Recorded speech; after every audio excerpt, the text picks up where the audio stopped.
When your boss fires you without reason, it's not the end of your career, it's the beginning of theirs. My name is Claire Donovan, and for 7 years, I gave my everything to Rexford and Hale Industries, a billion-dollar tech firm where loyalty meant nothing and ambition was a currency. I used to believe hard work could protect me.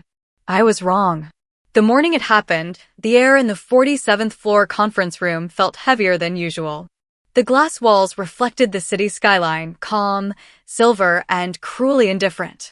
I was there early, as always, rehearsing the final slides of a project that had taken me 6 sleepless months to build, the Aquila system, a predictive software that could save the company millions in logistics. Then he walked in. Ethan Cole. My boss. My mentor. My biggest mistake in trust. He wasn't much older than me, sharp, charming, the kind of man who could make anyone feel seen when he wanted to. But behind the easy smile was something else, a hunger for control, dressed in politeness. I used to call it confidence. Now I know it was camouflage. He set his coffee on the glass table and said, "Claire, we need to talk before the board meeting." I smiled foolishly, thinking maybe he wanted to congratulate me on the presentation. I'd carried his department through the worst fiscal quarter in years. I had earned that moment. "Of course," I said. "What's up?" His eyes didn't meet mine. "There won't be a meeting for you. You're being let go." Just like that. No warning. No reason. Just silence, heavy and suffocating. I remember blinking, waiting for the punchline. "I'm sorry, what?" He exhaled, pretending discomfort. "It's a strategic restructure. Upper management's decision." Upper management. I was upper management. I had built that department. "Ethan, you can't be serious." "The Aquila launch." He cut me off. "It's no longer your concern." The words hit harder than I expected. I felt the room tilt, my chest tighten. All around us, people were moving through the corridor outside, my team, my friends, unaware that I was being erased with a few sentences. I gathered my things mechanically, the photo of my team, my notebook filled with scribbles, a small paper plant from my desk. He stood there, arms crossed, watching, as if firing me was just another item on his to-do list. "Can I at least ask why me?" I finally said. He gave a short, indifferent laugh. "Sometimes, Claire, loyalty can make people predictable. And predictable doesn't innovate." I wanted to scream, to throw my laptop at him, to expose the files I'd seen, the ones where he had taken my research drafts and renamed them as his own. But instead, I smiled. Because something deep inside told me this wasn't over. The elevator ride down felt eternal. My reflection in the mirrored wall looked like someone else, pale, hollow, defeated. As the doors opened to the lobby, I caught sight of Samantha, my assistant, whispering something to another manager. The way they both avoided my eyes told me everything. They already knew. By the time I reached the parking lot, the first tears slipped out. Not because of the job, but because I realized I had trusted Ethan more than I should have. He had been my mentor, my guide, my supposed friend. He had promised we rise together. What a joke. That night, I sat in my small apartment surrounded by cardboard boxes of my office things. My phone buzzed nonstop with texts from coworkers. "What happened? Are you okay?" "He said you quit?" "He said I quit." That one broke me. I stared at the half-open laptop on my coffee table. On the screen was the project Ethan had just stolen, the Aquila system. My version. The real one. And suddenly, through the haze of tears, something colder took root. A thought. A seed. What if I didn't fight back right away? What if I waited? What if I built something better, stronger, and made them regret ever underestimating me? The city lights outside flickered against the window as I whispered to myself, "You fired the wrong person, Ethan." And for the first time that night, I didn't feel broken. I felt dangerous. Betrayal never arrives with thunder. It starts with silence and the feeling that something you can't name has already changed. The first sign wasn't loud or obvious. It was a shift, small, almost invisible. Ethan used to greet me every morning with that familiar, reassuring grin. We'd trade sarcastic jokes about management or laugh over cold coffee before diving into work. But lately, that smile had vanished. Now he'd pass by my desk, eyes glued to his phone, offering only a quick nod, if that. At first, I brushed it off. We were both under pressure. The Aquila project was weeks from launch, and the board was watching closely. Stress could explain anything. But then came the tone. His voice changed sharper, colder. When I'd present updates, he'd interrupt halfway, correcting me in front of the team. "Let's not get lost in details, Claire," he'd say with that fake corporate smile. "Try to see the bigger picture." The same details he once called my superpower. I told myself it was nothing, that I was overthinking it. But my intuition whispered otherwise, that instinctive ache deep in my stomach that something was off. And it wasn't just him. Samantha, my assistant, suddenly grew distant too. She stopped sharing inside jokes, stopped updating me before meetings, and started staying later at the office with Ethan. Every time I'd walk by his office after hours, the door was shut. I'd hear muffled voices, the low hum of conversation that would stop the moment my heels clicked past. Once I caught them both inside, the lights dimmed, spreadsheets open. Ethan's hand was resting on her chair. Too casual. Too familiar. He looked up and smiled. "Claire, you're still here?" I could say the same, I replied, keeping my voice steady. He chuckled. "Just finishing up some projections. Go home, get some rest." But when I turned to leave, I heard him whisper something. I didn't catch the words, but Samantha laughed, that nervous, forced kind of laugh people use when they've been caught. The lies started next, subtle ones, buried beneath professionalism. A missed email here, a forgotten update there. Meetings I wasn't invited to. Reports rewritten in language that didn't sound like mine. And then, one morning, I discovered that my proposal, my 6-month research plan for Aquila's next phase, had already been submitted to the board. Only, it had Ethan's name on it. I remember staring at the digital signature, my pulse ringing in my ears. When I confronted him, he didn't flinch. "Claire, we're a team," he said smoothly. "It doesn't matter whose name is on the file as long as the company succeeds." But the way he said it, with that practiced calm, made my skin crawl. That was the moment my trust cracked. I tried to talk to HR once. Not to complain, just to understand. But the HR manager gave me this strange, rehearsed look and said, "Mr. Cole's leadership decisions aren't open for discussion." Leadership decisions? Since when had he become my superior? That night, I couldn't sleep. I sat on my couch, scrolling through old emails, trying to find proof that I wasn't losing my mind, that there had been a time Ethan respected me, maybe even cared. Every message read differently now. Every compliment felt like a setup for control. Every "we're in this together" sounded hollow. The emotional weight became unbearable. I started arriving early to avoid him. I skipped lunch just to stay away from the office chatter. My creativity, the thing that made me valuable, began to suffocate under doubt.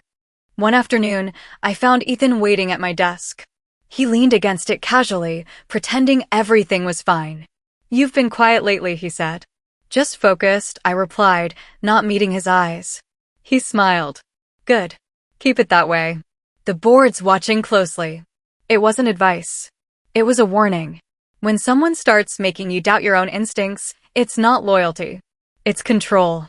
I told myself I was imagining it all, that maybe I'd just become paranoid, sensitive, tired. But late one evening, I overheard something that confirmed my fears. Through the thin walls of the office, I heard Ethan's voice low, confident. "She still trusts me. Don't worry. She'll be out before the merger goes through." I froze. Every part of me wanted to believe I'd misheard. But I knew that tone. That wasn't a colleague's voice. That was a man preparing for a betrayal. That night, I stared at my ceiling, replaying every memory, every laugh, every late-night conversation we ever had. The doubt that once whispered now screamed inside me. Something was coming. Something I couldn't stop because I still didn't know why. Trust doesn't shatter all at once. It dies slowly every time someone you believe in smiles while hiding a knife behind their back. And Ethan, he had the sharpest smile I'd ever seen. Some betrayals don't make noise. They unfold in silence, through a meeting invite, a signature, and a smile that means goodbye. The day it happened began like any other. I was early, as usual, coffee in hand, laptop open, heart still clinging to hope that maybe the unease of the last few weeks was just paranoia. But the universe doesn't warn you before it takes the ground out from under you. Around 9:30 a.m., I received an email marked urgent, executive meeting, attendance required. Nothing unusual, except I wasn't on the executive board. Still, my name was there. So I walked in. Inside the glass conference room, the air felt thick, rehearsed. The faces, HR, legal, Ethan, all looked too calm. Claire, Ethan said, gesturing for me to sit, his voice falsely warm. Thanks for coming in on such short notice. My stomach tightened. He only used that tone when he wanted to sound innocent. HR cleared her throat. Claire, the company has decided to move in a new direction regarding the Aquila project. As of today, your role is being terminated. For a moment, I didn't understand the words. They floated above me, unreal. Terminated? I laughed, a nervous, trembling laugh. There must be some mistake. The Aquila project is mine. I built it. Ethan leaned forward, fingers interlaced. Claire, let's stay professional. The board reviewed your performance. There were concerns about leadership alignment. Concerns. I repeated. Ethan, we've been working side by side for 3 years. You said, he interrupted softly. That was before your recent decisions started affecting team morale. That's when I saw it, the faint smile on his lips. Controlled. Measured. The kind of smile that says checkmate. They slid an envelope toward me. Inside, a severance offer insultingly low and a non-disclosure agreement. HR spoke again, carefully neutral. You'll need to return your ID, laptop, and all company property by end of day. Security will escort you out. It hit me then. They weren't asking. It was over. And Ethan, the man who once said we'd build an empire together, just sat there, silent, watching me unravel. I looked at him. You knew this was coming, didn't you? He didn't answer. He didn't have to. The silence said everything. I walked out of that glass box on autopilot, holding the envelope like it might explode. My hands were shaking so badly I could barely press the elevator button. By the time I reached the lobby, my world had shrunk to static. The receptionist avoided my eyes. Security stood by the door, polite but firm. My badge clicked red against the scanner. Access denied. That sound, that single beep, shattered me more than the words ever could. I sat in my car for nearly an hour, staring at the building I had given years of my life to, the place I'd stayed late for, sacrificed weekends for, defended in meetings like it was family. Now it was like I'd never existed. My phone buzzed. A message from Samantha. Sorry, Claire. I didn't know it would happen this way. It wasn't my call. But it was her call. Her name was on the new project update that went public that same afternoon, Project Aquila, presented by Ethan Cole and Samantha Reed. My project. My work. My legacy. The pain was indescribable, a dull roar under my ribs that made it hard to breathe.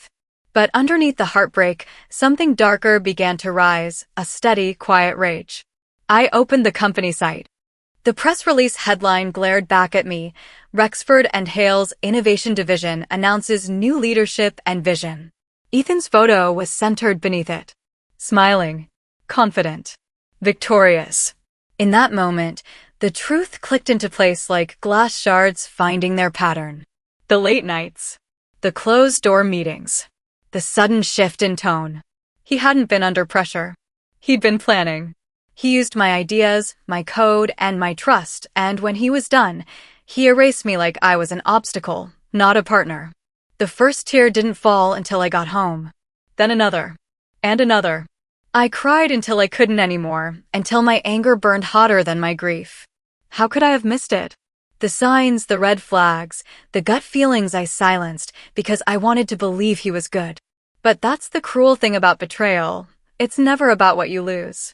It's about realizing how easily they could take it. By midnight, the tears were gone. I sat at my kitchen table, surrounded by empty coffee cups and the severance envelope I hadn't opened. I didn't feel broken anymore. Just hollow. And in that hollow space, something began to take shape. Not revenge, not yet. Just clarity. Ethan thought he'd buried me. He thought he'd won.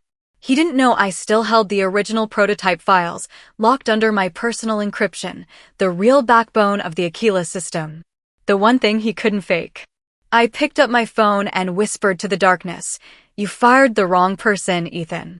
And for the first time since that morning, I smiled. Sometimes you have to lose everything to remember what you're made of. The first week after I was fired disappeared into a blur of numb hours. Days bled into nights. Nights bled into silence. I stopped checking my phone, stopped answering messages from old colleagues. The world moved on without me, meetings, launches, projects.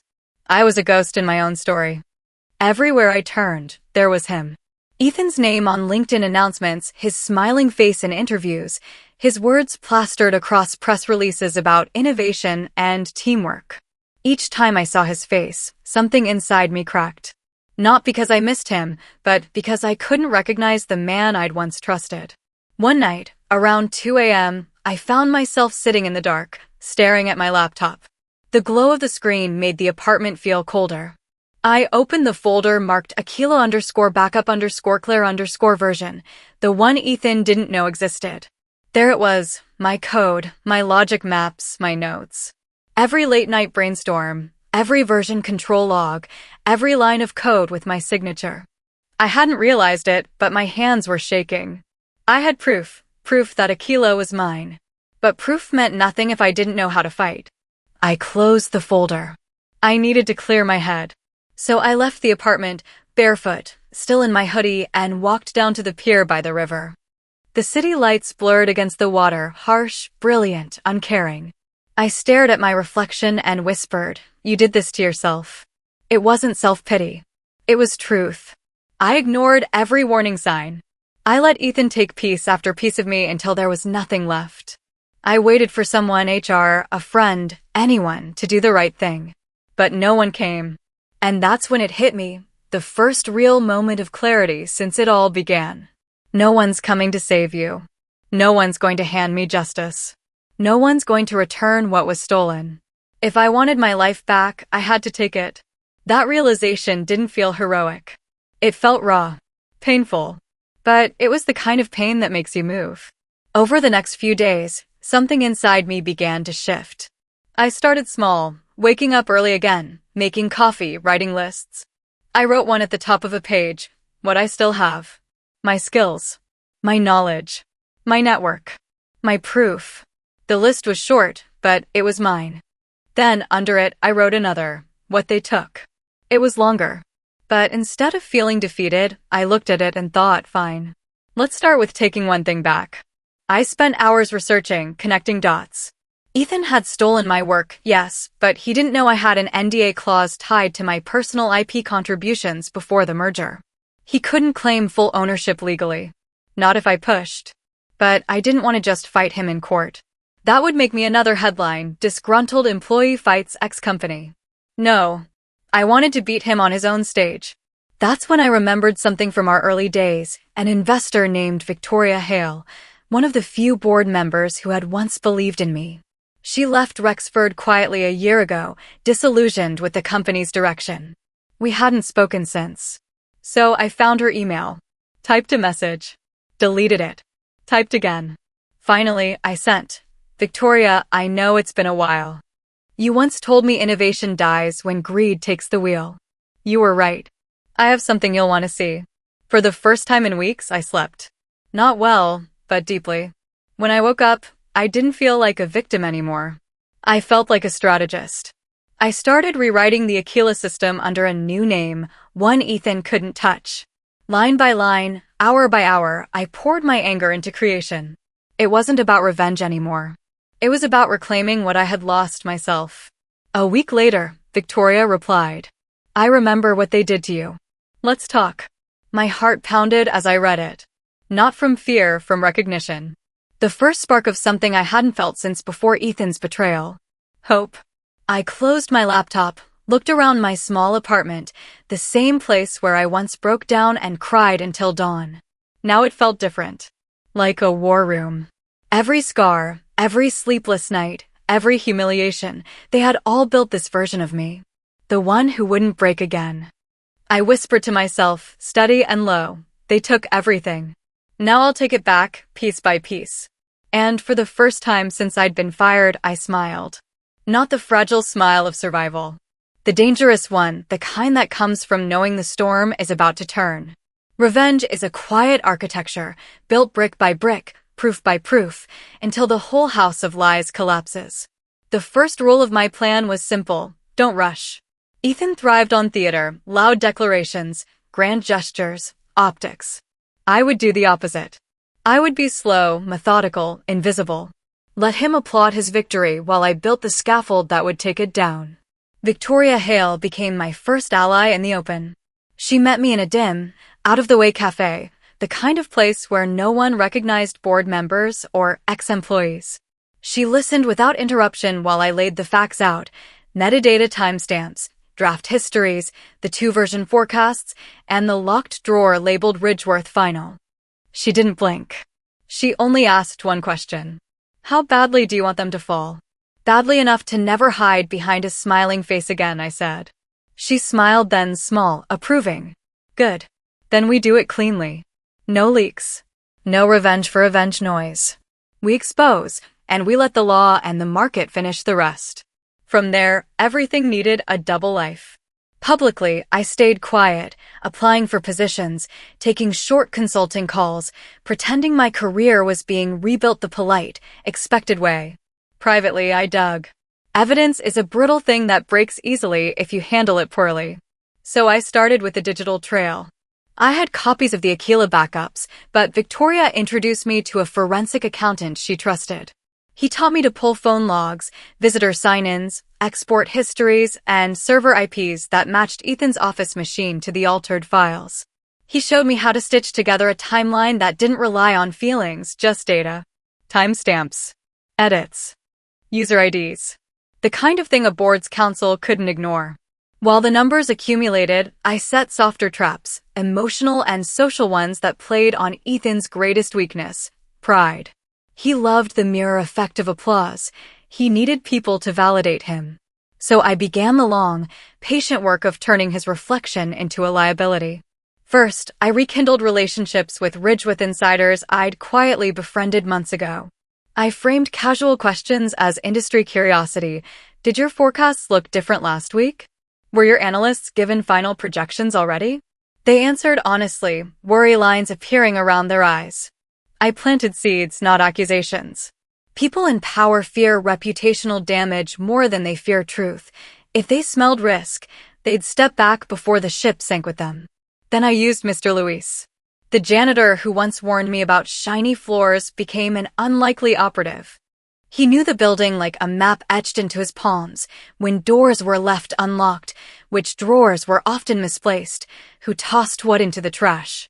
He found small things: a discarded flash drive in a supply closet, a coffee cup with a smudge of ink near Ethan's office, a sticky note with shorthand that matched an email header I had. Nothing dramatic on its own, but when combined with the digital proof, they formed a portrait of habit and carelessness that would cut through any rehearsed denials. I also baited Ethan's ego in small ways. I let a rumor of a potential investor willing to buy a minority stake in the Aquila division whisper through the staff grapevine.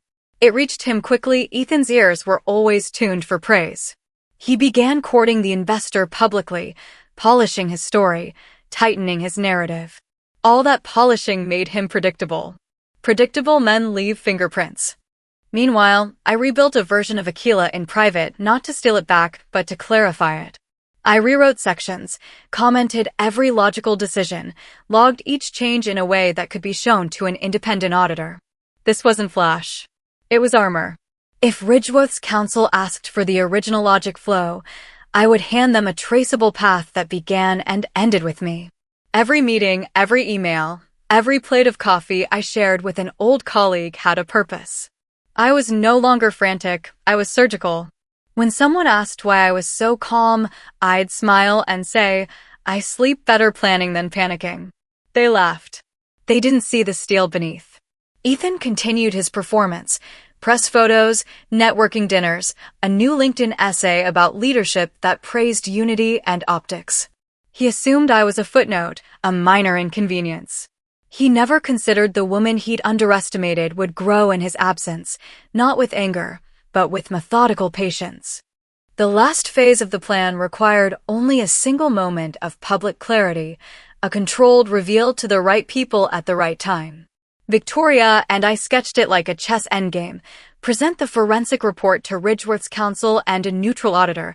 Let them pause their term sheet, then let the market react. No theatrics.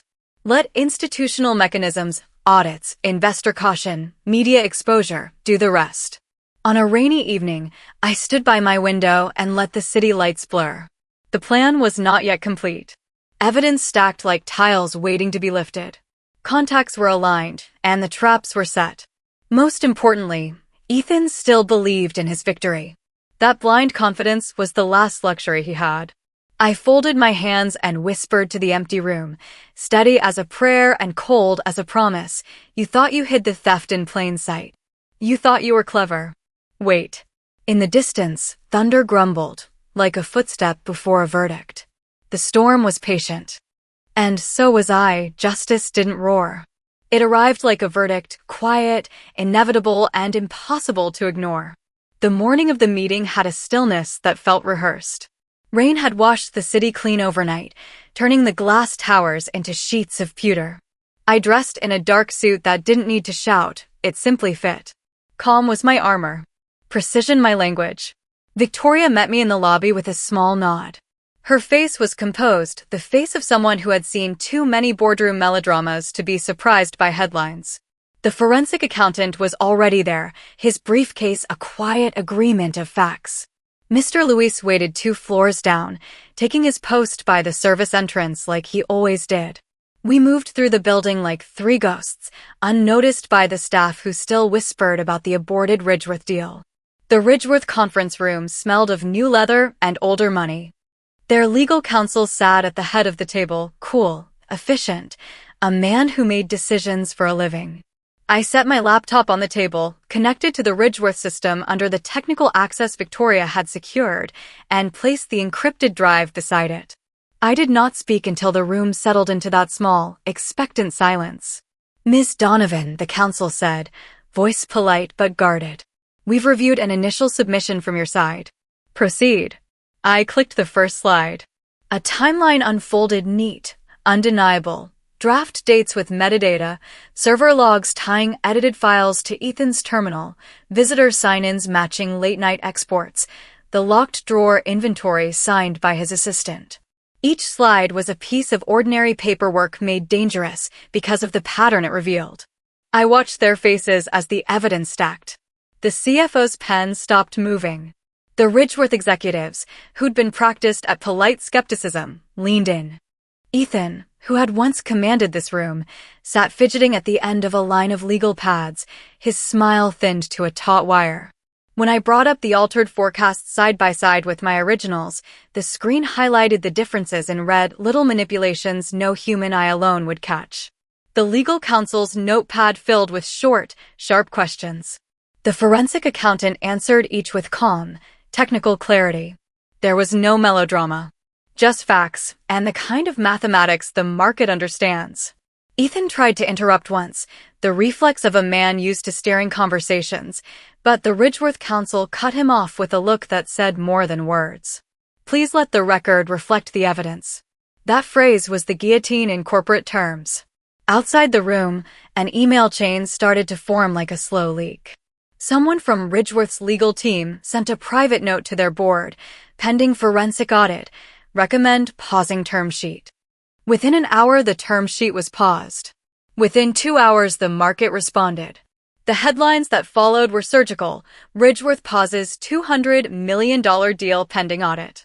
Investors smelled risk and pulled their hands back like a reflex. Back at the table, Ethan's posture went from practiced control to small, desperate flurries. He reached for explanations, creative, shaky, rehearsed. He offered plausible deniability, then implausible excuses, then finally silence when the CFO asked for the chain of custody on the final files. The encrypted drive on the table was a quiet hammer. When Ridgewood's counsel asked if there was any reason to believe these edits were intentional, I looked at Ethan straight in the eyes and said what I'd sworn to myself months ago. This isn't about optics. It's about truth. They deserved to know what they were buying. That line hit like a bell. The room exhaled. Legal calls were made. Phones were taken off speaker. Ethan's phone buzzed and buzzed. Lawyers, PR, frantic messages, the noise of a man whose scaffolding had been removed. The public fallout arrived like a tide. A press release from Ridgeworth announced a pause and an independent audit. Financial newsers smelled a scandal and started threading the facts into narratives. Cross and Vale's stock dipped, partners called. Internal investigations that had been dormant woke up with a vengeance. In a day, the empire Ethan had polished with the smiles of others showed hairline fractures that crawled into chasms. They escorted him out that afternoon under the pretense of temporary administrative leave pending investigation. The security guards who once opened doors with bowed heads now walked him past glass walls full of employees who'd invested years of effort and admiration into a man who'd betrayed them. People watched in stunned silence as certainty dissolved into whispers. I didn't stand and shout. I didn't throw the files on his desk. I sat quietly until the room emptied, then packed my things with deliberate, slow movements. When I stepped into the corridor, Mr. Luis was waiting. He tipped his head at me, that same small nod of human steadiness he'd offered months ago. You did it, he said, more observation than praise. His hands were rough as ever. Floors always tell the truth, Mississippi. I smiled, a small, private curve. We just listened. Walking out into the drizzle, I felt a strange lightness, not victory in the way a crow caws over roadkill, but the clean quiet of someone who'd cleared the air. The public spectacle had done the work. The market would litigate, the auditors would parse, and the law would do its slow, inevitable part. But the real undoing was subtler: reputation. Ethan had traded years of credibility for a few moments of applause. I had traded silence for proof. The difference was the measure of our lives. That night, headlines repeated the facts with less breathless glee and more meticulous recitation. In the background, offers and calls slid into my inbox, not the greedy kind, but measured interest from people who recognized competence and integrity. Victoria sent a single message: nicely done. I stood at my window and watched the city lights blur into a long, pulsing line. The storm had broken. The air smelled like possibility and rain. My anger had not disappeared. It had been refined into something colder, a steady, exacting justice. I had made them face their mirrors, and they didn't like what looked back. Tomorrow, the cleanup would begin. Investigations. Lawsuits. Headlines that might bury some people and free others. But tonight, I let the silence hold me like an apology. You thought you were untouchable, I whispered to the empty sky. You forgot who keeps the receipts. And somewhere deep inside, beneath the calm, a new plan was already taking shape, not for destruction, but for building something that could never be stolen again. Revenge doesn't heal you. It reveals who you were always meant to be. 3 months after the storm, the city felt different. Or maybe I did. The morning light stretched across my apartment like a quiet apology from the universe. No emails demanding explanations. No calls from investors pretending to care. Just silence, clean, earned silence. The story of Ethan Cole and the Ridgeworth deal had become a cautionary tale whispered across boardrooms and forwarded in "Did you see this?" threads. Words like fraud, misrepresentation, and breach of fiduciary duty had replaced the glossy magazine headlines that once called him the visionary CEO. He tried to rebuild, of course. Men like Ethan always do. But once your reputation cracks in public, every handshake sounds hollow. The company he betrayed me for disowned him, the board voted him out, and the investors froze his shares. His name turned into a red flag in professional circles, a lesson told over cocktails about arrogance, greed, and the woman who turned silence into strategy. I didn't attend the final arbitration, though Victoria did. She sent me a single text afterward: case closed. You're free. I stared at those words longer than I should have. Free. It didn't mean the past vanished. It meant it no longer owned me. I spent weeks traveling alone, small towns, bookstores, long walks by the sea. For the first time in years, I wasn't running after validation or hiding from fear. I was simply being. Somewhere between the rhythm of waves and the hum of strangers' lives, I started writing again, not code, not reports, but my story. The truth behind the title that now seemed to echo through everything I'd learned. Fired without warning, I returned as their new boss. I never meant the word boss to just mean power. It meant sovereignty. Control over my choices, my peace, my worth. Ethan took my job, but he didn't take my ability to rebuild. I did that with the same intellect he underestimated, the same fire he tried to dim. When I returned to the city, Ridgeworth had finished their audit. They released a statement acknowledging data manipulation and ethical breaches by a former executive. No names, but everyone knew. The company's stock recovered, and their leadership changed policies to prevent another betrayal like mine. Poetic justice, not a single scream, not a single curse, just a measured, public reckoning. Victoria met me for coffee that week. She studied me quietly, then said, "You look lighter." "I'm done fighting ghosts," I replied. She smiled. "Good. Build something better now." The world remembers integrity longer than revenge. And she was right. 6 months later, I launched Aquila Strategies, not as a revenge startup, but as a consultancy for women entrepreneurs who'd been underestimated, dismissed, or exploited. The first investor pitch I gave opened with the words, "They fired me without warning." That was their mistake. They forgot warnings go both ways. The room went silent before breaking into applause. That day, I realized revenge had done its job. It gave me closure. But purpose gave me freedom. I visited my old building once more, not to gloat, but to remember. The glass facade reflected my face, and for a second, I saw both versions of me. The woman who'd walked out broken and the woman who'd walked back in whole. The symmetry made me smile. Mr. Luis was still there, mopping the floor like always. He looked up, surprise flickering into warmth. "Miss Donovan," he said softly, "you came back." "Just to say thank you," I told him. "For noticing when no one else did." He nodded, eyes kind. "Floors never lie, remember?" "I do," I said. "And neither do hearts that finally stop pretending." That night, I sat at my desk with my laptop open, writing the final line of my story, the one you're hearing now. Because Savage Truth isn't just my name, it's my promise. A space where silence turns into power and betrayal becomes the start of something greater. So if you've ever been fired without warning, betrayed, or underestimated, if you've ever looked at someone's cruelty and thought, you'll regret that someday, this story is for you. You don't have to destroy them to win. Sometimes, the real victory is rebuilding yourself so completely that the world they once ruled no longer matters. They took my seat once. Now I own the table. If you've ever faced betrayal, in work, friendship, or love, tell me your story in the comments. How did you rise back up? What did you learn about yourself? And if you believe in strength that doesn't scream but endures, hit subscribe and join me for the next truth we'll tell together. Because this was just the beginning.